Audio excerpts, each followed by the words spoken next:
Ang Aurora Province, kilala sa malilinis nitong baybayin at ecotourism, ay nominado bilang Asia's leading regional nature destination. Ang San Fernando, Pampanga, na tinaguri ang Christmas capital ng Pilipinas, ay kinilala naman bilang Asia's leading cultural city destination. At ang Clark Freeport Zone, na patuloy na umaangat bilang business at MICE hub, ay nominado bilang Asia's leading meetings and conference destination. Alinsunod sa direktiba ni Pangulong Ferdinand R. Marcos Jr., mas pinaigting ni Department of Tourism Secretary Cristina Frasco ang programang panturismo ng bansa. Ayon kay Frasco, ang mga parangal na ito ay patunay ng lakas at lawak ng ating turismo mula sa kalikasan, kultura hanggang world-class events. Pagpapatunay din ito ng direksyon ng National Tourism Development Plan for 2023-2028. Ang pag-angat ng hindi lamang mga sikat na pasyalan, kundi pati mga bagong destinasyon na nagpapakita ng ganda ng Pilipinas. Tunay niyang sa bawat baybayin, pista at pagpupulong, ang ganda ng Pilipinas ay kinikilala sa buong mundo.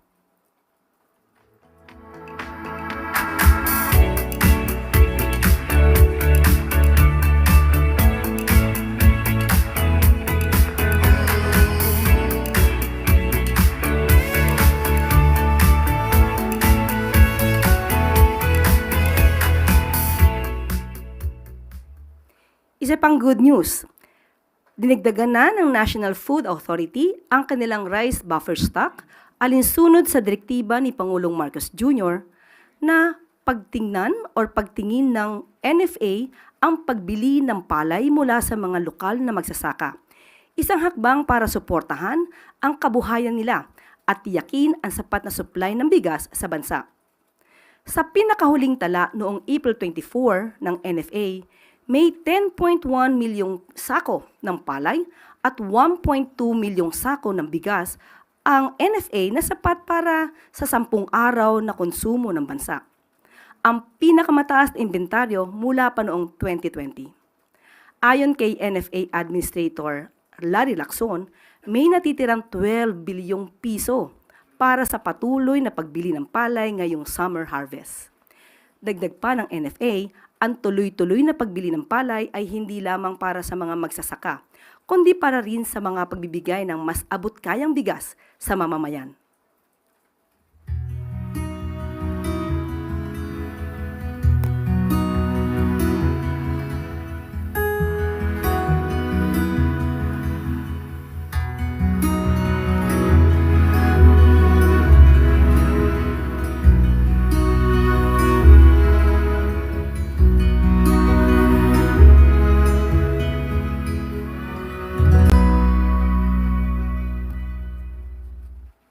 At iyan po ang ilan sa mga good news natin sa araw na ito. Maaari na po tayong tumanggap ng inyong mga katanungan. We have a question related to the Digital Nomad Visa Program. Jean Mangaluz, philstar.com. Good morning. The President recently signed the EO allowing the digital nomad visa. So with the country welcoming more tourists for longer periods of time, is the palace worried that it'll drive up the local cost of living among these tourist destinations? How are we preparing for this? Definitely, if we will have more tourists, we will definitely have more income. And it will definitely also benefit the country and also the Filipino people. At ngayon ay isinasagawa po ang guidelines para po maisapatupad po itong digital nomad visa. At siguro po meron na rin po kayong kopya ng Executive Order number 86 para po makita po ninyo kung ano po yung mga guidelines na nakalagay po dyan.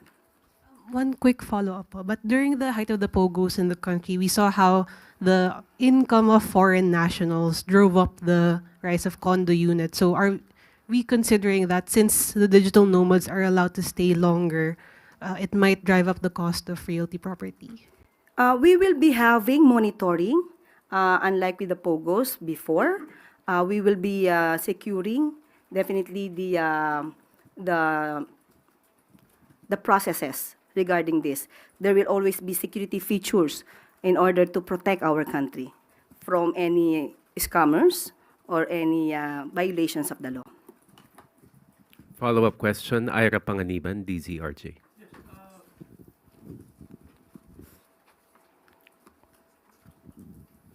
With the entry of the digital nomads, Undersecretary, have we considered upgrading or fixing up our entry ports, our airports, our seaports, and all other facilities that allows all of these foreigners to come in? Right now, there has been numerous complaints about these facilities. Definitely, that will be included.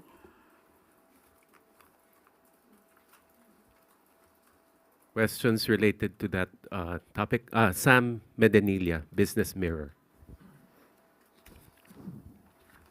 Good morning, ma'am. Do we have an estimate how much the new policy will contribute to the economy? As of the moment, we still have the guidelines. We will just check on the figures on that. We will just give you the updates. Thank you very much. Moving on, Eden Santos, Net 25.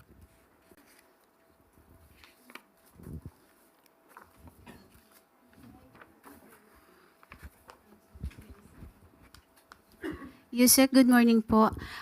Kailan po kaya mailalabas ng Marcos administration yung 20 pesos na halaga ng 20 pesos na halaga ng bigas kada kilo po? Tapos na po ba yung guidelines ukol dito? Kasi po after nung announcement, marami lumabas sa social media. Ano po yung sinasabi na yung bigas ay luma, may amoy. Meron naman pong iba sa ibang lugar mismo, hindi naman sa Visayas kung saan dapat una yung implementation nito. Sabi niyo po na manggagaling din sa mga lokal na magsasaka, yun pong ibebentang 20 pesos na bigas. May we know po sino-sino yung mga magsasaka or kooperatiba na magiging source po o pagkukunan nitong bigas na ito? Unahin po natin ang mga katanungan ni Ms. Eden. Una po, pinapasinungalingan na po namin yung sinasabi sa mga balita na ito'y may amoy. Unang-una, hindi pa po nag-roll out, kaya po ito ay masasabi natin isang disinformation. Pangalawa po, sinabi po ni Secretary Laurel na ang una pong ilo-launch po ito sa Cebu, May 1. So kung saan po ito ibebenta, ito po ay ayon na rin po sa guidelines ng local government units. Siguro po mas maganda po itanong natin kung sino po yung mga involved na local government units para malaman natin kung ano yung mga guidelines po nila. At sa May 2 naman po ay sisimulan din po ito sa Visayas Avenue, sa Bureau of Animal and Industry. Sa May 2 po, ito naman po ay sa Kadiwa. Ano po yung sino-sino po yung mga magsasaka or kooperatiba na pag mumulan po nitong source ng 20 pesos na bigas? Kasi sabi niyo po, local farmers po ang panggagalingan nito. Ibig sabihin, hindi po imported rice yung ibebenta natin na 20 pesos na bigas? Sa ngayon po, ang sinasabi po natin ay manggagaling ito sa local farmers. Yan po ang maliwanag. Kung meron pong mga kooperatibang mai-involve po dito, tignan po natin ang susunod na guidelines at hingin po natin ang mga listahan. Kaya kalo-launch pa lamang po nito at sisimulan pa lamang po sa May 1. So wala pong mga specific na mga kooperatiba or mga magsasaka na pagmumulan po nitong bigas na ito, itong 20 pesos, para po naman na malaman natin na yung bigas ay galing po talaga sa ating mga magsasaka, hindi lamang yung mamamayan natin ang makikinabang sa murang bigas, kundi maging yung mga magsasaka po. Parang two birds in one stone po yung hit ng gobyerno natin dito. Katulad po ng sinabi natin, dapat wala po tayong pagdududa. Local farmers po sa panahon po ngayon, as we speak, sa local farmers po ito kukunin. Kung meron pa pong detalye, kukunin muna po natin sa local government units. May 1 pa po ito ilulunsad sa Cebu. Kapag may detalye na po tayo, ibibigay po namin sa inyo. Katrina po. Domingo, ABS-CBN. Good afternoon, ma'am. Ma'am, Vice President Sara Duterte has questioned the timing of the release of this 20 peso per kilo rice. How do you convince the public that this is not a form of politicking, particularly because it is being launched weeks before the midterm elections? Kailan pa po ba natin ibibigay ang sakate sa kabayo? Kung kailan namatay na yung kabayo? Sa politika po, wala pong timing. Sa pagbibigay ng ayuda, sa pagbibigay sa mga taong kinakailangan ng tulong, lalong-lalo na yung mga nasa laylayan ng lupunan, hindi po kino-question ang timing dito. Sa pinakamaagang kakayanin ng gobyerno na maibigay ang tulong, ibibigay po yan. Walang politika rito. Malamang sinasabi lamang ito para muling bigyan ng negatibong epekto ang isinasagawa ng Pangulo para matupad ang 20 pesos kada kilo na bigas. Why wasn't it possible for the government to launch it way earlier, considering that this was a promise made during 2022, around 3 years ago? Obviously, hindi naman po sa isang click ng kamay ay maigagawa ito, ay maisasagawa ito. Lahat po ay kailangan magtulong-tulong. Katulad po nito, may mga Visayas governors na nagbigay ng kanilang pagsang-ayon para makapagbigay din po ng subsidiya kasama po ang national government. Yan po ay inaaral, hindi po ito basta-basta isinasagawa. Dapat po malinis ang pagkakagawa para po mas magandang maibigay at kung kakayaning magtuloy-tuloy talaga ang proyektong ito ng Pangulo, ay dapat pong gawin lamang. Ma'am, final question from my end.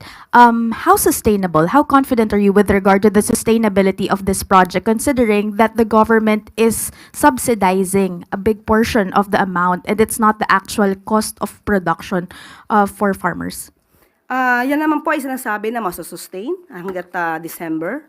Ito pong taon ng December. At ang pinag-uusapan po ngayon ay sa susunod na taon ay maaaring maisama na po ito sa budget. Heidi Sampang, FEBC.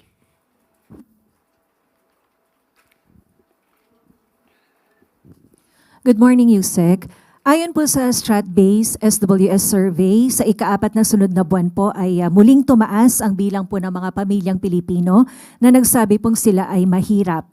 Nagtala po ito sa 55% noong April, katumbas po iyan ng 15.5 million kumpara po sa 14.4 million noong March. Ano po ang take dito ng palasyo at kung masasabi pa rin po ba natin na natutugunan po ng mga anti-poverty programs ng administrasyon ang sitwasyon po ng ating mga kababayan? Lahat po naman ng lehitimong survey ay kinikilala at kinukonsidera ng pamahalaang Marcos. At aking lamang pong i-quote ang sinabi po ni Secretary Balisacan. We understand that poverty incidence can be dynamic. In particular, self-rated poverty surveys are sensitive to inflation, particularly the price level of commodities commonly consumed, say food, transportation, etc., prevailing at the time of the survey versus what it was in the recent past. Dahil po dito, dahil mahalaga po ang kapakanan ng taong bayan kay Pangulong Marcos, papaluwigin pa po ang mga programa para matugunan po ang mga isyu patungkol po sa kahirapan at kagutuman. Yan po ang talagang ninanais at pinapalawig pa po ang programa para ito po ay matugunan. Kabilang na po nga rito ang 20 pesos kada kilo na bigas. Nandiyan pa rin po ang programang Walang Gutom program ng DSWD. Idagdag pa po natin ang patuloy patungkol dito sa Pantawid Pamilyang Pilipino program at isama na rin po natin ang school-based feeding program. Ilan lamang po ito sa mga programa ng Pangulong Marcos para po maibsan ang anumang kahirapan na nadadanas ng taong bayan. Although sinasabi po natin na ang poverty incidence, according to Secretary Balisacan, ay dynamic po. Tristan Nodalo, Newswatch Plus. Hi, Yusek. Good morning po. Hi, ma'am. Ma'am, update lang po dito sa naganap po na incident at trahedya sa Canada sa Filipino Festival. Ano po ang marching order ng Pangulo pagdating po sa pagtulong sa mga biktima? And may data po ba ilan yung naging biktimang Pilipino? Sa ngayon po, ang lumalabas po as of April 27, 2025, Vancouver Police Department stated in the press briefing na 11 po ang nasawi. at may mga ilan po na nasugatan. Ang pinakabata po daw na nabiktima ay 5 taon at ang pinaka may edad ay 65 years old. At ang suspect po na si Mr. Kay Jim Adam Lo, 30 years old, ay na-identify na po at ngayon ay humaharap sa murder charges in connection with the deaths at the Lapu-Lapu Festival.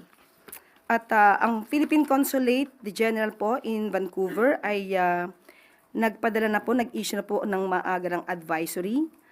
Pinapaalam po ang mga hotlines, kung makikita po sa ating monitor. Nagbigay po ng hotlines para po sa mga biktima po, yung pamilya po ng mga biktima ay maaari po agad maka-connect or maka-contact po sa ating Philippine Consulate General. At ang consulate po natin ay nakapag-establish na rin po ng kanilang komunikasyon sa ilang mga biktima na nasugatan. At nakikipag-coordinate pa rin po ang Philippine Consulate General with the Vancouver Police Department regarding sa mga information pa po ng iba pong biktima at sa mga updates po ng pag-iimbestiga. Pero ano po ang talagang bilin ng Pangulo is because sa statement niya kagabi, he's very affected with what happened. Opo, dahil po ito'y kapwa Pilipino, minadali po agad na matulungan, ibigay po ang lahat na maaaring maitulong, lahat ng koneksyon para sa mga Pilipino po natin na nadamay po dito sa trahedya po sa Vancouver. Okay. Yusek, papasok lang po nitong statement ni Senator Amy Marcos that tomorrow ay magre-release siya ng final result ng kanyang investigation, saying that there's a group effort from the administration to arrest former President Rodrigo Duterte. Sinabi po ng senador na may planadong hakbang para pabagsakin ang mga Duterte at hindi raw po alinsunod yung pagka-aresto sa dating Pangulo sa batas ng Pilipinas. Just a quick reaction on this statement po ni Senator Amy. Hindi na po siguro kataka-taka kung ganyan po ang kanyang magiging panuran, kanyang opinion. Bago pa naman po siguro nag-hearing ay makikita na po natin kung saan ba ang gawi ni Senator Amy Marcos. Chloe Hufana, Business Mirror. Pero karagdagan, of course, ang palasyo dinideny kung ano man ang kanyang opinion. Chloe Hufana. Good morning, Yusek. Yusek, tomorrow the Trade Secretary and the Special Assistant to the President for Investment and Economic Affairs will be in Washington for their dialogues with the USTR. Ma'am, what will be our bargaining chip to ensure to close a favorable trade deal? I was able to talk to Secretary Go today, just this morning. Tambilin po niya ay hintayin na lang po natin kung ano po yung magiging outcome ng pakikipag-usap at pakikipagnegosasyon. At kapag ka po meron na po tayong report, bibigay po namin sa inyo yung update. Thank you, ma'am. Follow-up question na lang, ma'am.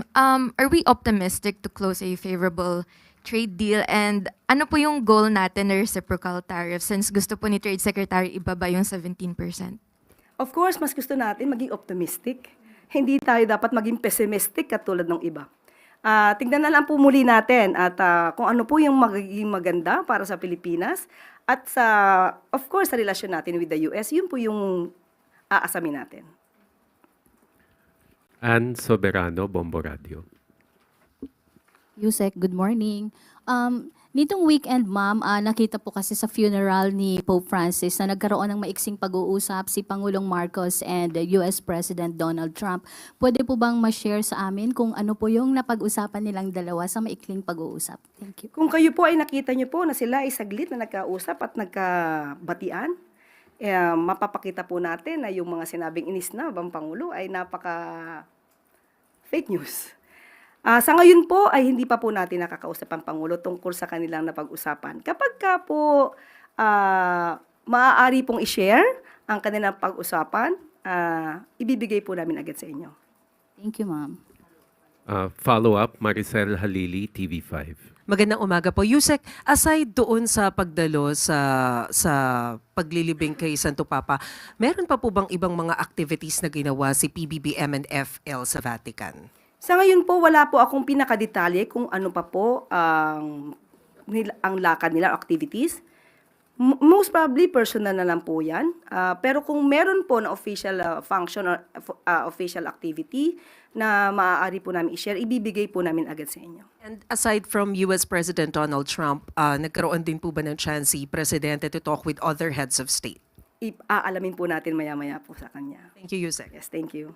Left Narciso, DZRH.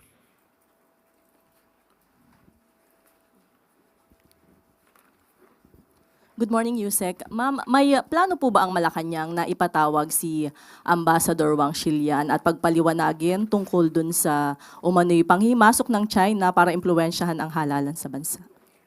Sa ngayon po, wala pa po tayong nadidinig na anumang pag-uutos patungkol po dyan. Pero minararapat po talaga na magkaroon po ng malalimang pag-iimbestiga patungkol po dito. Lalo-lalo na po kung ito naman ay may kinalaman na rin sa seguridad ng bansa at kung ano po ang magiging kahihinatnan ng ating bansa kung may mga ganitong klaseng fake news peddlers na umaaligid sa ating bansa. So wala pa pong direktiba ang Presidente sa Department of Foreign Affairs to summon the Chinese ambassador and convey the concern over this report? Sa ngayon po, wala pa po nakakarating sa atin. Thank you po. Tina Maralit, Manila Times. Good afternoon, Yusek. Yusek, over the weekend, China's state media reported that the China Coast Guard has seized control of Sandy Cay, one of the disputed reefs near a major Philippine military outpost in the South China Sea. Has this reached the President? If so, ano po ang naging direktiba niya? Opo, nakausap po natin si DG Jonathan Malaya at inalam po natin ang katotohanan dyan. Ayon po sa kanya, ito lamang, kahapon lamang po, ang Interagency Maritime Operation po, nagsagawa po ng pagbisita, ang routine and lawful exercise dito po sa maritime domain natin. At dito po sa Pag-asa K1, K2, and K3 at sa mga surrounding waters. Kompleto po nilang naisagawa ito at pinasisinungalingan po nila na ito po ay na-seize ng China. Ayon po kay DG Jonathan Malaya. At asahan po natin ang wala pong alinlangang dedikasyon ng Pangulong Marcos na ipaglaban ang ating karapatan sa ating teritoryo, sa ating maritime rights, lalo-lalo na po dito sa West Philippine Sea. At wala pong tuloy-tuloy pa rin po ang pagprotekta sa lahat ng karapatan ng bansa na naaayon sa international law, pero may paniniguro na ito ay para sa peace and stability. Ma'am, just to follow up po, nataon po yung insidenteng ito na may nangyayaring balikatan exercises between the Philippines and the United States, yung militaries po. Can this be construed as a provocation from the Chinese side? Given na ang binibigay nilang rason ng pagtungtong ng Chinese Coast Guard sa Sandy Cay is to exercise sovereignty and jurisdiction and to carry out an inspection, collect video evidence regarding the supposed illegal activities of the Philippine side. We cannot speak for China. Hindi po ako makakapagsalita ng anuman, kung anuman ang adhikain, layunin o plano ng China. Maraming salamat po. I guess that's all the questions we have, Yusek. Thank you. At bago po tayo magtapos, isa pa pong good news. Tumugon agad ang Bureau of Immigration para arestuhin ang 2 Korean national na wanted sa Interpol sa kanilang pagkakasangkot sa multi-million-dollar investment scams. Kinikilala ang dalawa na sina Kim Yung-sam at Wen Jol-yong. Dahil na rin sa direktiba ng ating Pangulo, mabilis na umaksyon, nahuli sa isang operasyon ng mga otoridad sa Parañaque itong mga taong ito noong April 2022. Kasalukuyan na nananatili sa BI Custodial Facility sa Camp Bagong Diwa habang inihahanda ang deportation proceedings.